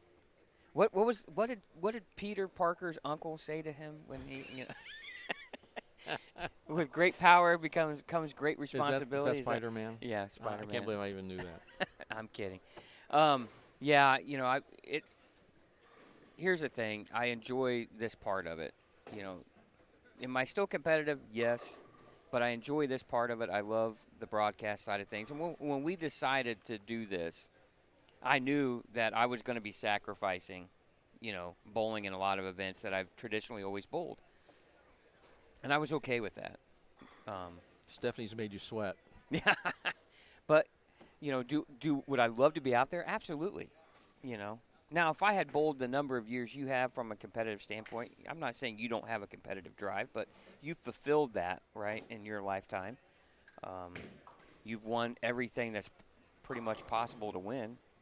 You know, I'm sure there's some tour stops. Oh, that you there's some that got away. Yeah, but still, well, you won the big ones, right? I mean, so, yeah. So, yeah, do I still have a competitive drive? Yes, but I also am a realist. These young kids are so good, so much power. And, you know, when you're trying to hit a 1-inch mark and these guys create 4 or 5 inches, it's hard. It's hard to beat that. Yeah. And so I accepted that. You know, I look at it this way. Am I satisfied? No. I would love to win the Indiana Masters. But, you know, I look out there, I still got 2 banners with my name on it, so I'm proud of that. Yep. You know, not a lot of guys can say that. No, There's only right. a handful of guys that have multiple banners up here on the masking units and sidewall here where they have them displayed. I do think about what could have been. I could have very close to having like 6 out there. That's correct. Yes. You know, but hey, you could have easily had 50 titles probably, right? With all the ones that you didn't quite close the deal on, right? Yeah. How many second place finishes? Do you know how many you have? You know, I knew at one point. I don't really look back at that. It's like the shows I didn't win. Yeah, I don't watch those. I think it was. Gosh, I think it was. Had to be. It was in the 20s. Yeah, it was in the 20s. And how many titles do you have? 29. Yeah. Yeah. And, you know, if you look at Earl, I mean, he had more seconds than 40. He had 42 titles. He had more seconds by a lot. Incredible, isn't it? He could have set a number that no one would have ever. Yeah, and I'm sure Walter's probably the same way. Yeah. You know, Belmonte, I'm not sure about that, but. Yeah, we talk about the eras, right? Mm-hmm. We talk about what would Jason Belmonte's numbers look like in you know, if he had the number of stops that you guys had back in your prime, and but like there's other things too. The fields were much larger. What was the average field for? Because I know I don't really count the rabbits. You guys used to call them the rabbit squads. Now they're like pre-tournament qualifiers. Right. But how many entries did you normally have in the official field? Depending on the size of the center. So you were 128 in the 32-lane houses, which were not many. Then 40s, you were in the 2-something, and then you know, the showboats, you were 400 or 500 bowlers in the showboat because they were big, and you know, the Masters were bigger than that. But you know, it just depended on the number of you know. But the rabbit squad, I mean, you kind of got to count them because you know they were all there to bowl. It's just there was only so many spots for them. You know. And you would have 150 plus players in the rabbit squad. Yeah, there was when I first started in '79. There was like at Dick Weber's place, you know, 32-lane center, and there was like 12 spots for 140 some bowlers. You know. Yeah, it was a big deal for a lot of guys to get out of the rabbit squads, wasn't it? To me, when I won, that was the first thing I thought about. Hey, no more rabbits. Yeah. Well, I remember my cousin Mark Thayer. He had to go through the rabbits, and then finally. I don't know if it's points. It was points, that he finally didn't have to bowl that anymore. And well, they had some. So if you made the top 24, I think it was 20, maybe if you cashed, but you got out the next week. So there was ways to get a few here and there before the points. And if you made the top, 64, you were out of all of them for a year. If you made the top 72, then you were out of all of them except for the 32-lane centers. Yeah, and that was always, you know, one thing that. You don't realize what, you know, the pros and cons of social media. The pros are, you know, we get to see statistics and results from every round during the week, right? Yeah. Back when you were bowling, we were fortunate if the newspaper put any information of where the top 24 bowlers were, or what the results were. So we never knew. No. Yeah. You didn't know who was making the show until you saw the show. Yeah, unless you got phone calls from somebody you knew. Yeah. No, that's right. And I just remember as a kid watching those. I wanted to see, because I always wanted to see where Mark was at. Okay, he didn't make the show. Then I couldn't wait for Bo Burton to go through the rundown of the top 24 match play guides just to see, was he in that, you know. There's some guys that didn't want to see that. Right. There's always one. There's one guy who was telling his sponsor he wasn't cashing until one year they ran the whole rundown at the showboat, and he was on there. Yeah, they kind of parted ways. Oopsies. Yeah. Yeah, so that's one thing that's good. You can really see a lot more about the player, and obviously this too. You know, live streaming. Oh yeah, you know, it's huge. Now you can watch qualifying, and you can watch all the bowling you want during the season. Shoot just a video. Somebody sitting in there watching now could be shooting and sending it off. So yeah, it's amazing.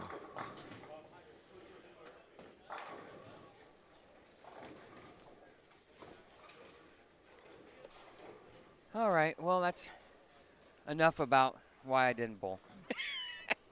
End scene. He was sweating, Stephanie. He was sweating over here. No.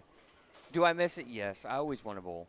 But, you know, as you know, Father Time, you know, catches up with the best of us. Oh, yeah. He's undefeated. Yeah, that's true. Oh.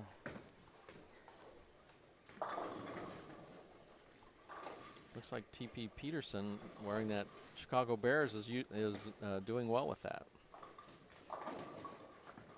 That Bears jersey. Yeah, that's right. I just, you know, it's really, that's the cool thing about these jerseys, though. It's just, like, you're right. It's, you assume he's a Chicago Bears fan, right? I mean, you learn a little bit about him or whoever right by their jersey. I would always look for certain colors. You know, you know, my teams have certain colors. I try to match, and it was like the old lens when you could get the customs. You know, get the whatever colors you wanted to put on there. You know, you guys would have the gold tips. Oh yeah. You know, and then some. You know, white or different. Well, you know, when I was young, that was the shoe. Yeah. Oh yeah. I mean, if you had lens, you were somebody. Yeah. Because they weren't cheap they back weren't. in those days and either. they lasted forever, you know. But the customs, you know, you draw your foot on the paper, measure, and send it off, and they'd make it, and you'd get it later, and you know, yeah, it's phenomenal. I worked for them for a while. Jeff Lind and Jan Lind, great people, and you know, the Lind Shoe Company started in his father in Leicester started in the 30s. Basically, they made shoes for people coming back from the wars. Not bowling shoes, just regular shoes. And then one of the strong national teams out of Minneapolis asked them to make shoes for their bowling team, and that's how it all kind of got going. Well, I just remember watching the telecast, and you saw what they were throwing, what the guy was throwing, and what he was wearing, and boy, you immediately wanted to go out. You know, if it was your favorite guy, you wanted to go out and emulate. I remember all the guys wearing LeMode shirts. Yep. You know, and you don't really think about style being in play, but style was back in play back in those days. Oh, yeah.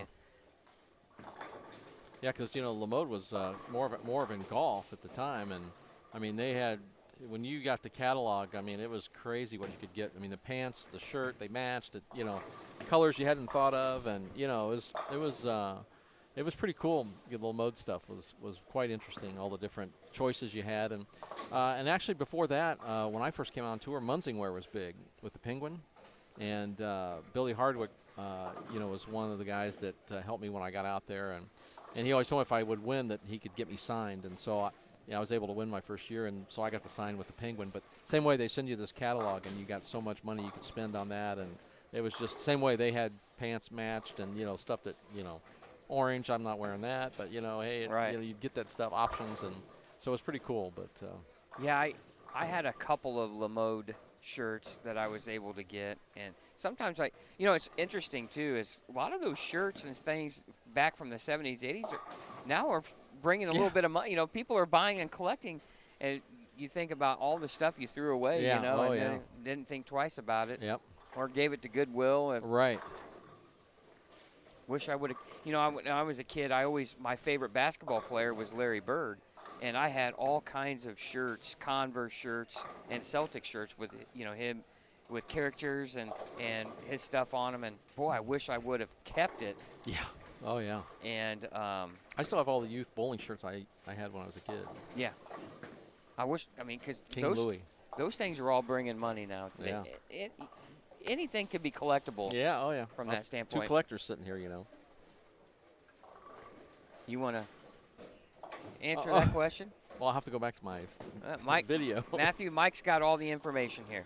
I will try. It's really a great shirt. So, Vu, if you've watched him bowl, I mean, he uses the whole approach and fires the ball down the lane, and he's looking to hit the head pin and let him spin there.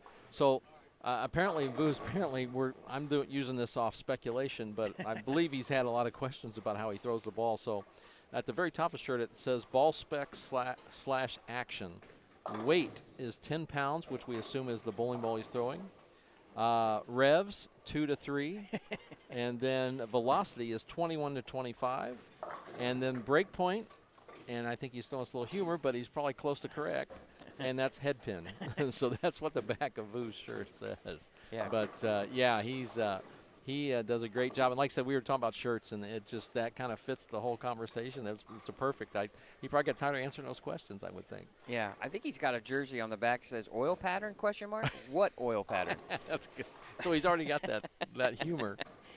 All right, Game 3 results are posted here, and we're going to run these down with you. Obviously, Gene Perez way out in front with a 748 3-game total. Scotty Kramer now, who's on lanes 3 and 4, he's struggling to start this game, but he's at plus 107 after shooting 244. Jacob Bright with another solid 224 game is in third at plus 61. Scott Dillion with a good game, 246 game 3. He's in fourth at plus 60.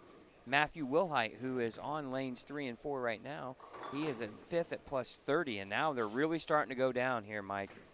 Scott Schmall goes all the way from 18th all the way up to 6th with this 230 game at plus 16. Tim Terzariel, I think, I apologize if I mispronounced that, plus 12 in 7th. Zach Madley plus 5. Dallas Brawley plus 4. David Williams plus 1. That's top 10. Corbin Snow now is tied with Otto Macia at minus 4 in 12th place. So minus 4 is still the number. I think that's where we were at after 2. So much lower scoring pace here than it was earlier. And some guys, you know, you had made a comment, T.P. Peterson. Yes. Who was way up there. He shoots 135 game 3, drops all the way down into 20th place at minus 25. Mark Sullivan, back-to-back 201 games. He's in 16th, but he's only 13 pins out. Nick Squires, 199, 194, 195, minus 12. He's in 15th, but he's just, again, only 8 pins out of the cut score. So very tight. You know, a 220 game, boy, can really vault make you move, yeah. Into the cut. So. Oh, Matt asking, says he still has the Mike Aulby Youth League shirts from Lyndhurst Bowl. So, Matt, probably not worth a lot of money. Not if you signed one. Now, the key is, did you get the patch that I beat Mike Aulby, because we gave away a lot of those, so you probably have that as well. But thanks for saying that. That's pretty cool. Well, I'm going to say maybe Matthew, if you're lucky, you know, stop by one of our broadcasts. Michael signed that shirt for you, and it immediately probably doubles in value. Yeah, I'm thinking you're wrong, but well, I just no reason to insure it by any means. Yeah. Ooh, wow! Kansas City up 21-0 at the half. What are you doing? You're looking at sports, other sports? Well, I just wanted to see. I was really we have the big game here, the 4th game. I know. Well, I just wanted to see if Miami could actually. See if Tyreek can be a little give them a little their own medicine. Well, Miami Did you say Kansas City? Who's up? Kansas City's up? Kansas City's up 21-0. Oh, geez. But, you just want to see, can Miami finally hang with a team Yeah, above a 500 record? Yeah. So far, no. But the real question is what's her name there? Taylor Swift. Yeah. I last time I checked. Oh, sure. Now you said that. Yeah, right. Okay. No, she was in Europe or in Argentina at one point on her tour. Oh, okay. So she has something else to do now. Yeah. And look, Matt does have the patch. Yeah, we gave her a lot of those. Okay. It's pretty easy to beat me there. Matt, does it still fit? Oh, wow. That's a tough question. Does the shirt still fit? Oh, my goodness. That's pretty impressive. That is impressive. That's just how highly he thought of you, that he saved that all these years. He probably forgot it was in the closet. Now, you're a collector. Oh, gosh, yeah. Does your wife ever say, "Really, Mike? Do you have to buy something else?" Or do you? No. She knows I like that, and she does. She does great artwork and getting ready to start a homemaking bread business. So, oh, okay. Yeah, no, she knows I collect stuff. It's everywhere. How could she not know? Well, I just wondered if you had your own cardboard recycling bin out at your house for all those boxes you get. No, I'm very selective. It is a disease in a way, though, isn't it? Oh, boy. Boy, if you've never collected anything in your life, I warn you. My parents started me. They were big antique collectors. Yeah, my parents were too. Yeah, and so that's we kinda always how I went got the every bug. Sunday antique collecting. Oh, yeah. And Indiana is a pretty good place for that. Well, there would be flea markets and antique shows all over the place, and my parents were notorious when I was young that we would go on vacation somewhere, and I'll be darned if it wasn't there wasn't an antique show or something along the way. With it, yes. I thought, man, how do we keep running into these? I think everywhere. the map led us there first, right? So, yeah, that's how I got the bug. It definitely is a bug.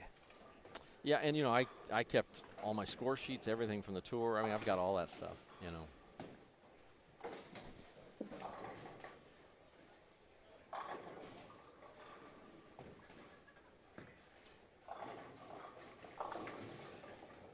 Oh, wow. Yeah, Matt's got a lot of stuff there. It looks like he's back from the convention center, bowling on the floor, and the shirts from that. Matthew, I just want to let you know there's a place called the International Bowling Museum. They love relics. Yes. Yes, we do. Yeah. That's a great story, Matt. Yeah, thanks for sharing. Matt. See, this now it's proof. All this stuff that you did for the youth back in those days, Yeah, it's proof I'm old. Now, is Lyndhurst Bowl is still around? Or no, it's not. It's been gone quite a while. Where was that at? It was on the west side, Lyndhurst Drive. Matt probably knows a lot more about it than I do. I mean, it was one of the later additions to Royal Penn. Was Lyndhurst Bowl. It was an older center, and then it's now not now, but it's been the 8 Second Saloon for quite a while. It's a pretty good venue there on the west side.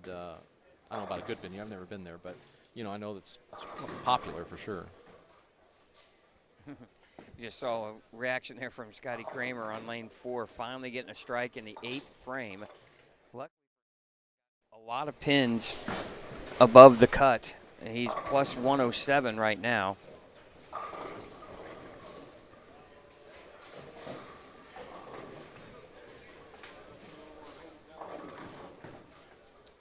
About 3/4 of the way through. It's gone fast here. We're on about less than 2 hours to bowl 4 games. Yeah, no delay. Here. They're moving and getting started right away when they hit the lanes.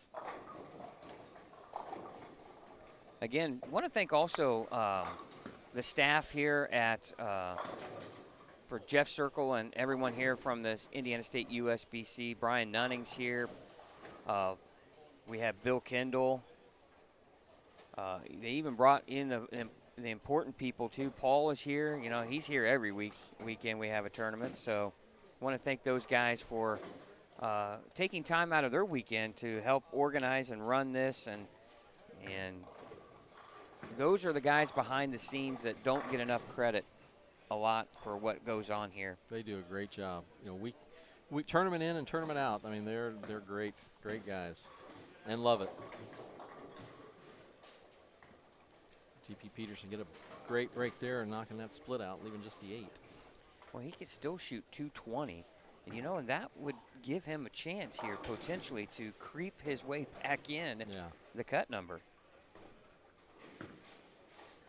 He was minus 25, so you shoot 223, you get to minus 2, right? Well, that's inside the number. Ooh, that was close. Got a good physical game too. Yeah. Watching him bowl. Yep. Solid at the line. There's some speed on that one. Wow. Ooh, Otto Macia with an open. Mike, he was the cut number going into this game, and he's looking to fall out of it with 146 in the 9th there. Yep. You never like to look at your score and you see a bunch of those red circles around a number.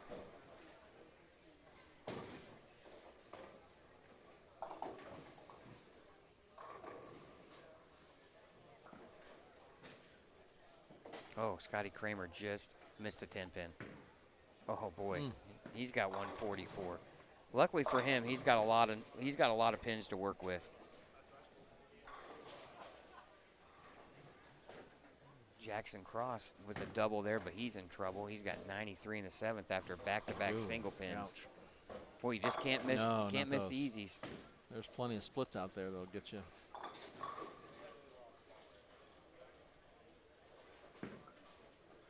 Big shot here from TP. Oh, great shot. Pretty shot.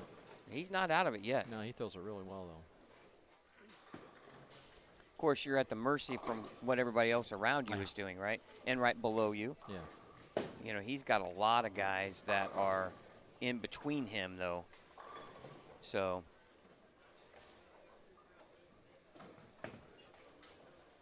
All right, good spare there for Matt on lane 4. Looks like the games are wrapped up on 19 and 20.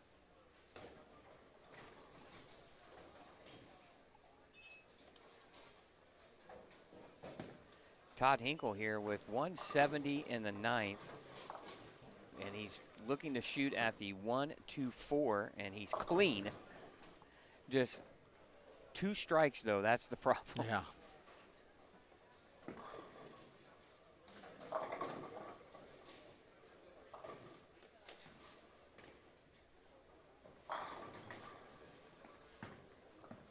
And can he stay clean? And he does.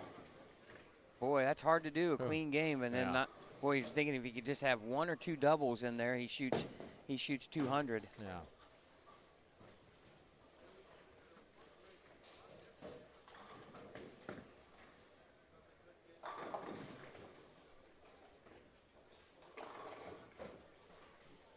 All right, here on lane 5, big shot here for TP Peterson coming up here. He's going to be left side of your screen here. Good spare there from Scotty Kramer. That's just going to keep him in the 160s. Just goes to show you a couple of, you get on a tricky pair and it's just. Oh, it comes in light, and that's going to end his weekend.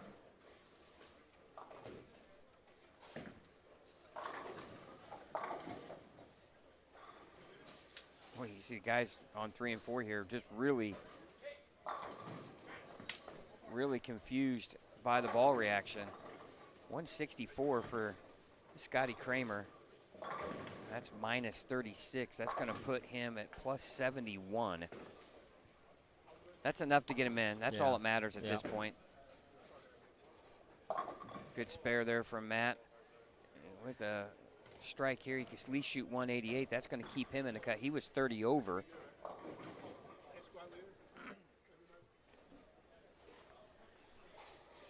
All right, but again, you look at the scores right around us, Mike. Boy, and our championship pair is lanes 5 and 6, but the semifinals are on the 2 pairs outside of that, 3, 4, 7, and 8. And you're looking at the scores, and 190, 194, 165 potentially here, 178, 185, 164. Boy. Well, let's see what strip and re-oil looks like. Now, one thing, 5 and 6 will get used in the eliminator format, but it'll have one round where it'll sit empty.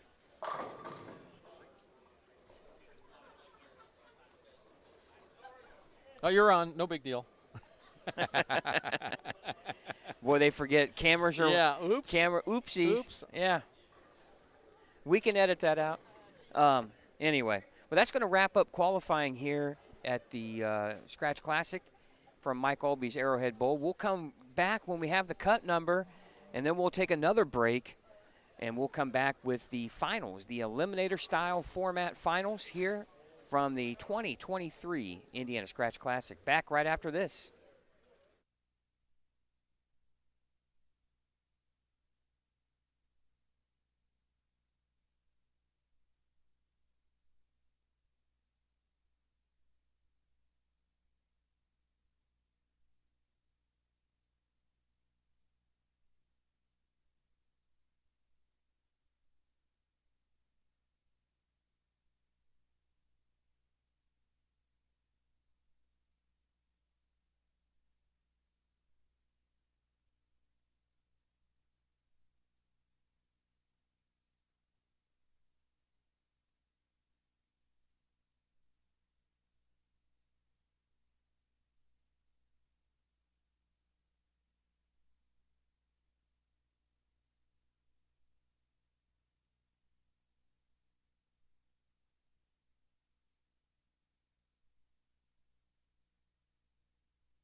Keep your vehicle running like new. Stop by A1 Automotive to get an honest rundown of what your vehicle needs or doesn't need. It's all part of their no-pressure, no-upsell environment. Find them online at a1cardoctors.com or stop in today right off Coliseum across from Tractor Supply. A1 Automotive.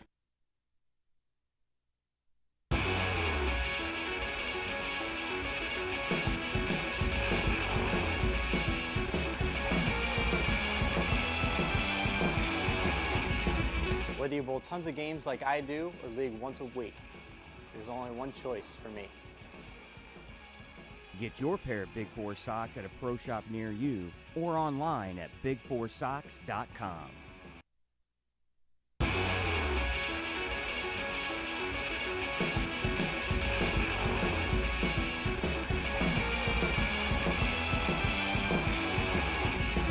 Whether you bowl tons of games like I do or league once a week, there's only one choice for me.